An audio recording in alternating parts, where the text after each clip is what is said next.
हे पद पाहिजे कशाला? मुळात आमच्या मित्रांनी हेमंतनी सांगितलं, ही एजन्सी त्यांच्याकडं, ती एजन्सी त्यांच्याकडं, ती एजन्सी त्यांच्याकडं, ती एजन्सी त्यांच्याकडं. आणि एवढं सगळ्या एजन्सी घेऊन करता का? अरे भाकरीच खाता का मोठं खाता तुम्ही लोक? खायला तर भाकरीच लागते ना. किंवा तूप जरी टाकलं तर भाकर एकच्या दीड खाशील, आणखी काय खाणार? मग एवढा पैसा पाहिजे कशाला? बरं माझं बी असं काही नाही पाहिल्यासारखं. घरामध्ये 15 लोकांचं कुटुंब आहे, मला सगळ्यांचे हिस्से वाटे होते, काही हिस्सात राहिलं पाहिलं पाहिजे असंही नाही.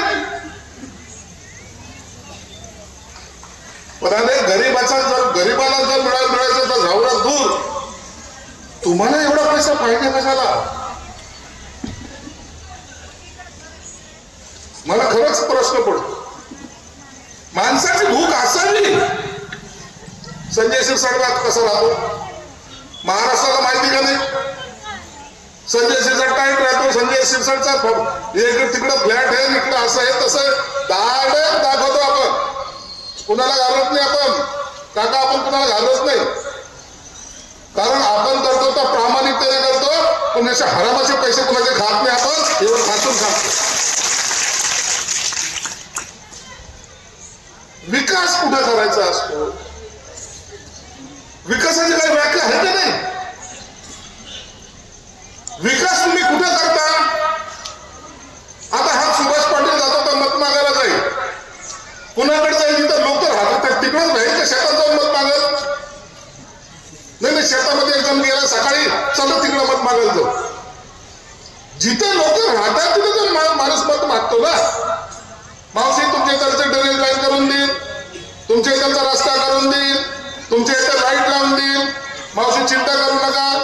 काही कॉर्पोरेशन मध्ये नगरपालिकेमध्ये काही काम असलं तर करून देईल. एवढं करतो ना आपण.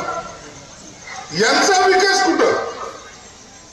ज्या ठिकाणी ओपन जागा आहे तिथं लेआउट आहे, तिथं रस्ते आहे का नाही? इथं म्हणजे जिथं लेआउट टाकायचं तिथं रस्ते, जिथे लोक राहतात तिथं रस्ते नाही. हे आजोबा तरी ती पहिल्यांदा पाहतो. असं नसतं सांगत बाबा. पैसा हा आपला नसतो, सरकार कोणाचाही असो. पैसा हा जनतेचा असतो, जनतेचा. आणि मग जनतेचा पैसा हा जनतेसाठी वापरायचा असतो. शिरसाट यांनी वक्तव्य केले, बेजबाबदार वक्तव्य आहे. टाइमपास करण्याकरता येऊन जाणारे मतं खराब करणं, याच्याशिवाय त्या वक्तव्याला काही अर्थ नाही.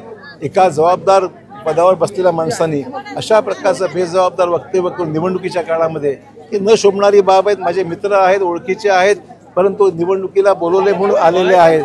त्याच्या कुठल्याही वक्तव्यामध्ये कुठला आधार नाही आहे. तत्वशून्य अशा प्रकारचं वक्तव्य.